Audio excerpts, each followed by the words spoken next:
physicists report that they've tied water in a knot.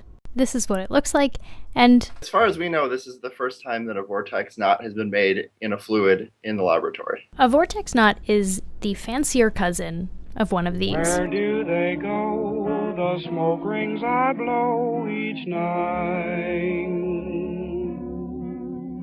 Oh, what do they do, those circles of blue and white? The Mills brothers are sort of singing the key question. Yeah, basically. We're interested not just in smoke rings, but also in knots and more complicated shapes. But basically, yes, we're curious what they do. Which is why Dustin Kleckner and his colleagues have this professional ring generator. Although this isn't a smoke ring, it's a water ring. What you're seeing is bubbles, and they sort of stick to the edges of the wing or the hydrofoil, and they get released when we accelerate it. That's physicist William Irvin.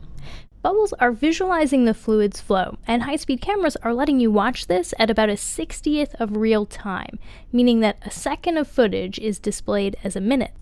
What William Irvin and Dustin Kleckner wanted to figure out was whether you could tie one of these into a knot. A knot is probably not so far from what you imagine a knot to be.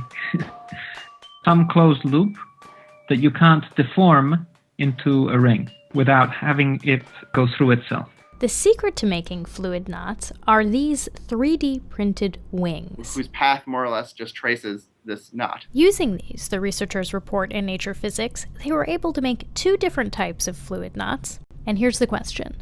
Does a knotty fluid stay knotted? Here's what they found. It propagates, it goes forward just like a smoke ring would, but as it does that, it rotates a little bit and it deforms. Regions that are spinning in opposite directions start to get close to one another.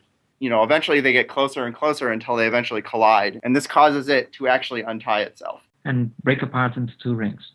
And the reason physicists care about this is because there's a sort of sense that the amount of knottedness in fluids is a fundamental property which we need to understand in order to understand their behavior.